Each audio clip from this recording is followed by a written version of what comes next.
One of the advantages of being me is that anytime I hear food, I jump because I get to eat without getting fat.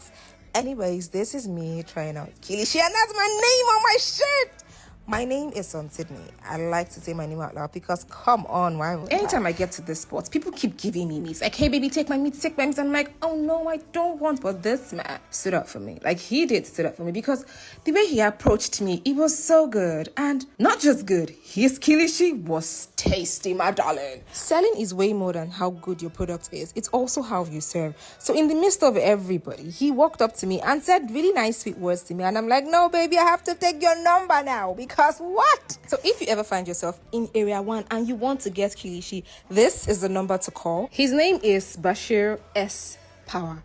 This is his Instagram handle. And yes, you can order online. So my guy is global. Anyways, please call him. Let him sell Kilishi for you. Thank you.